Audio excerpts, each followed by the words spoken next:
Ustaz, ada seorang pakcik datang kepada saya. Dia suruh saya simpan duit dia. Alhamdulillah. Dia cakap nanti ada masa dia datang ambil. Tapi sampai sekarang sudah 1 tahun pakcik itu tak sampai duit dia banyak. Yang saya nak tanya, bagaimana saya nak pulangkan duit dia? Sementara saya tak tahu nama dia dan dia ahli keluarga dia di mana. Akan datang, mana tahu datang lagi pakcik macam ni juga. Mana tahu, macam ini bukan dia. Tapi macam ini datang, tanyalah nama dia, nombor telefon, IC anak dia. Tapi rasa-rasanya saya dah 43 tahun belum jumpa dengan pakcik macam ni lagi. Unik pakcik.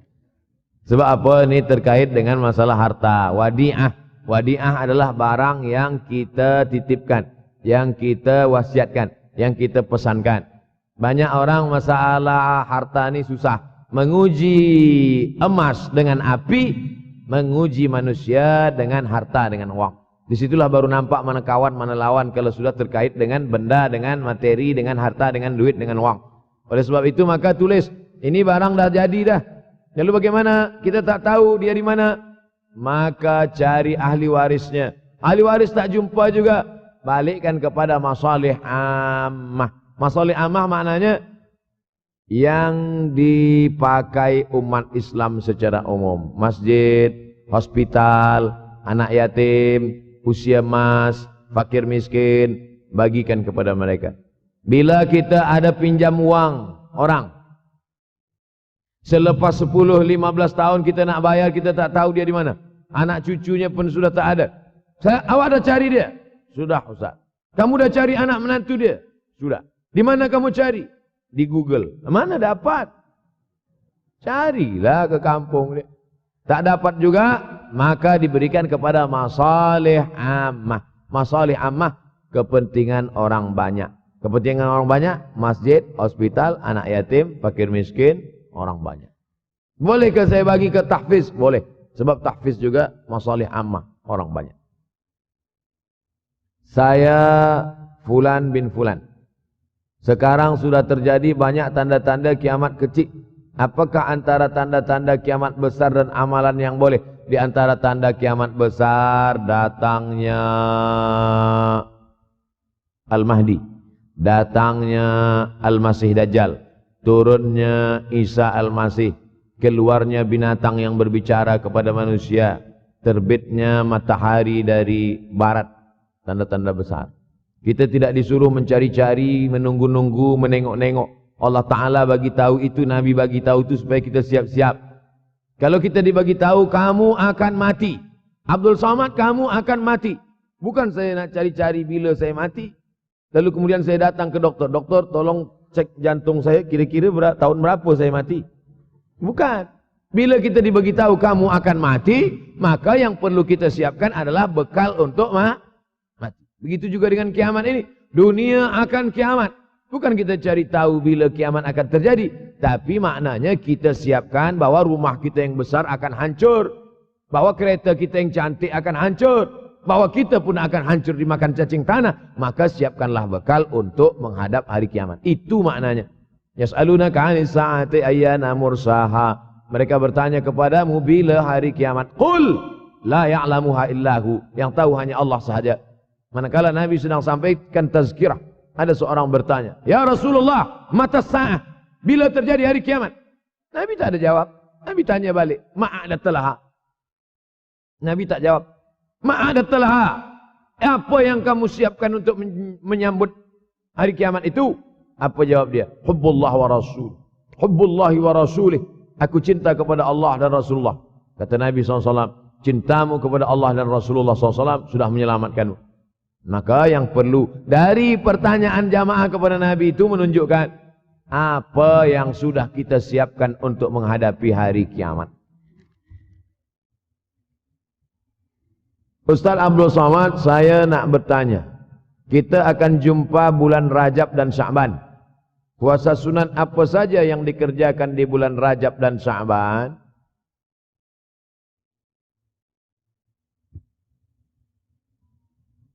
Dalam hadis dikatakan salasun mutawaliyatun. Inna iddatash syuhuri 'indallahi 12 syahran fi kitabillah. Jumlah bulan ada 12. Minha arba'atun hurum. Syukran, jazakallahu khairan, ahsanallahu ilaikum. Minha arba'atun hurum. Ada 4 bulan haram. 4 bulan haram maknanya 4 bulan mulia kita disuruh beribadah. Ibadah yang paling elok adalah puasa sunat. Apa 4 bulan haram itu? Salasun mutawaliyatun, 3 bulan berterusan, 3 bulan. Muharram, Zulqa'dah, Zulhijjah, Muharram. Wa baina Jumada wa Sya'ban. Ada 1 bulan bersendirian. Dia terletak antara bulan Jumada dan Sya'ban. Itulah dia bulan Rajab. Jadi nanti kalau ada orang banyak berpuasa bulan Rajab, apa dalil awak puasa bulan Rajab? Karena bulan haram. Bulan haram bulan mulia. Di bulan mulia paling bagus beramal yang mulia. Apa amal yang mulia? Puasa sunat. Bulan Sya'ban. Nabi paling banyak puasa selepas Ramadan adalah Sya'ban. Jadi kalau kita buat yang paling tinggi adalah Ramadan. Di bawah Ramadan, Sya'ban. Di bawah Sya'ban, bulan haram. Paling tinggi Ramadan. Di bawah Ramadan, Sya'ban. Di bawah Sya'ban, itulah dia bulan haram. Muharram, Zulqa'dah, Zulhijjah, Rajab. Nah, inilah puasa-puasa sunat. Sampai-sampai puasa bulan Sya'ban itu, apa kata Aisyah radhiyallahu anha? Kana Rasulullah SAW yasumu Sya'ban kullahu. Nabi pernah melaksanakan puasa bulan Sya'ban itu kullahu. Tapi bukan tiap-tiap tahun. Bukan maknanya tiap tahun Nabi bulan puasa Sya'ban itu full 1 bulan. Tidak. Makna kullahu mu'azzamahu. Sebagian besarnya. Makna kullahu, pernah 1 bulan Sya'ban dia puasa full tapi tidak tiap tahun. Oleh sebab itu banyak-banyak puasa sunat ini elok. Banyak sekarang orang puasa tapi bukan lillahi ta'ala. Puasa nawaitu shauma ghadin, diet.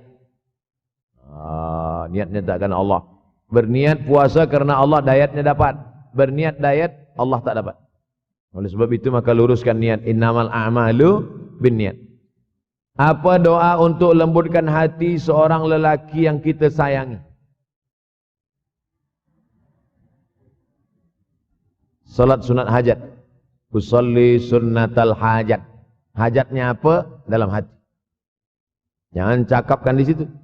Usolli sunnatal hajat, nak lembutkan hati si fulan. Sembayangnya di masjid pula. Dengar kawan sebelah. Siapa kata dia? Dalam hati.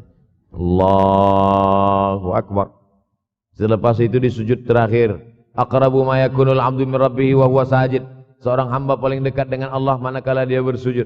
Di sujud terakhir itulah doakan. Ya Allah, lembutkanlah hati si fulan. Ya muqallibal qulub. Bolehkah kita berdoa menyebut nama? Boleh. Ada hadis Nabi doa menyebut nama? Ada. Allahumma a'izzal Islam bi Umarain. Ya Allah, kuatkan Islam ini dengan 2 Umar. Umar bin Khattab dan Umar bin Hisham. Boleh. Nabi ada menyebut nama. Oleh sebab itu maka doa. Pertama dengan solat hajat. Yang kedua dengan membaca Yasin. Kata Imam Ibnu Katsir, la tuqra'u fi amrin asirin illa yassarahullah. Kalau dibacakan pada perkara yang susah, maka Allah mudahkan. Yasin dibacakan pada perkara yang susah, Allah mudahkan. Ada orang yang susah mati, dibacakan Yasin, cepat dia mati. Yassarahullah, dimudahkan Allah Subhanahu wa taala. Maka dibacakan dia. Selepas membaca surah Yasin itu, membaca doa. Allahumma inni as'aluka bihaqqi Yasin. Aku memohon kepada engkau dengan kemuliaan surat Yasin ini, tunaikanlah hajatku. Sebutkan apa hajat. Last. Bagaimana tanggapan Ustaz terhadap budak-budak yang dilarang dalam masjid? Budak-budak terbagi 2. Pertama, budak-budak yang mumayyiz. Yang kedua, budak-budak yang shabi, belum sampai mumayyiz. Mumayyiz belum akil balik, tapi boleh membezakan mana baik, mana buruk, mana makanan, mana kotoran. Yang di bawah ni shabi. Setahun, 2 tahun, 3 tahun, 4 tahun, itu shabi. Shabi ini tak boleh membezakan. Bila kita suruh dia diam, awal-awal kita kata kayak gini. Diam. Dia pula bagi tahu kita. Ini tak boleh bawa ke masjid. Adapun yang sudah mumayyiz 5, 6, 7, 8, 9, 10, ini dibawa ke masjid. Budak-budak kecil dibuatkan sopnya di belakang. Begitu dalam fatwa Syekh Atiyah Saqar dalam fatwa Al-Azhar. Lelaki Khairus sufufir rijal, sebaik-baik saf lelaki di depan. Selepas itu budak kecil di belakang, baru perempuan. Kenapa budak kecil ini di belakang? Dua alasan. Yang pertama, dia menjadi hijab dinding antara perempuan dengan lelaki. Yang kedua, sebab banyak budak kecil ini yang wuduknya rosak. Sebab apa? Sebab dia belum berkhitan. Maka di ujung kulfah ada najis. Maka kalau dia diletakkan di saf, dia boleh memutus saf. Kenapa masa di Makkah tu banyak budak-budak kecil salat di samping ayahnya? Tak sama budak kecil di sana, budak kecil sini. Budak kecil sana 7 hari khitan. Tempat kita tak tahu di Malaysia. Tempat kami di Sumatera pun beza dengan di Jawa. Di Jawa budak kecil khitan. Kami di Sumatera budak kecil macam cuti sekolah umur 10 tahun baru khitan. Itu pun banyak juga tak khitan. Yang lain khitan dia lari pula. Oleh sebab itu maka yang belum berkhitan itu ada najis di ujung, atau dia sudah berkhitan tapi wuduk dia tak sempurna. Oleh sebab itu budak-budak kecil dibawa ke masjid. Kalau dia sudah boleh ditegah, boleh membezakan, memayis. Budak kecil ini dibagi 3. Yang pertama sabi, belum boleh membezakan mana elok mana tak elok. Selepas itu memayis, sudah boleh membezakan mana elok tak elok, tapi belum lagi akil balik. Selepas itu amrat, amrat pakai dal. Amrat maknanya baru saja masuk akil balik. Kalau kita larang budak-budak ni di masjid, kalau ada budak-budak kecil masih berlari-lari, masih menjerit-jerit, bersyukurlah. Maknanya masjid kita 20 tahun akan datang masih tetap ada orang yang solat berjamaah. Tapi kalau di masjid tu ada budak-budak lagi, yang ada tua-tua je, alamat kapal akan tenggelam. Sekarang banyak di masjid ni isinya orang-orang yang sudah diintai-intai malaikat maut aja. Na'udzubillah. Alhamdulillah masjid kita semua hadir. Budak-budak kecil pun hadir. Pemuda-pemuda belia pun hadir. InsyaAllah 20 tahun akan datang masjid ni tetap ramai solat berjamaah. Anak saya pernah ditampar oleh seorang nenek kerana yang sedang solat dia menjerit dan menangis. Oh, mungkin nenek ini darah tinggi. Maka akan datang, jangan letak dia dekat nenek-nenek. Itulah maka saya sebut tadi di belakang. Memang orang-orang tua ni kadang emosional dia tak lagi terkendali menengok. Kadang jangankan menangis, kita menyanyi pun dia tersinggung. Apalagi menangis. Oleh sebab itu maka kita jaga. Ada setengah orang tua memang tak suka menengok budak kecil. Ini budak ni pergi balik. Kalau tak aku mati dia sipak kata dia. Nauzubillah. Jadi manusia ini kalau sudah 7 ke bawah, 71 ke atas, memang macam-macam akhlak, akal dia sudah dicabut oleh Allah. Mudah-mudahan yang kita inginkan. Makanya ada doa supaya jangan sampai an yuradda ila ardhalil umuri. Jangan sampai aku disampaikan pada usia yang hina. Ada manusia ini usianya hina. Sebab apa usia hina? Wa man nu'ammirhu nunakkishu fil khalqi. Siapa yang kami panjangkan umurnya, kami kurangkan kejadiannya. Sudah sampai pada umur itu berkurang kejadian. Kaki berkurang, mata berkurang, telinga berkurang, dan paling mengkhawatirkan adalah akal pun berkurang. Inilah termasuk akal berkurang. Dia tanpa budak kecil itu sebenarnya umur dia sudah hampir-hampir sama macam budak kecil itu juga. Mudah-mudahan kita diselamatkan daripada usia yang hina ini insyaallah. Di akhir majlis mari kita berdoa kepada Allah supaya kita istiqamah hingga akhir zaman, akhir hayat. Ala hadhihi niyyah al-Fatihah. A'udzubillahi minasyaitonir rajim. Bismillahirrahmanirrahim. Alhamdulillahirabbil alamin. Ar-Rahmanir-Rahim. Maliki yaumiddin. Iyyaka na'budu wa iyyaka nasta'in. Ihdinas siratal mustaqim. Siratal ladzina an'amta 'alaihim ghairil maghdubi 'alaihim waladdallin. Amin. Allahumma inna na'udzubika minal hammi wal hazan. Selamatkan kami dari susah hati dan kesulitan. Wa minal ajzi wal kasal. Selamatkan kami dari sifat malas dan lemah. Wal jubni wal bukhul. Selamatkan kami dari sifat penakut dan bakhil. Wa dala'id daini wa ghalabatir rijal. Selamatkan kami dari dililit hutang dan dikuasai orang lain.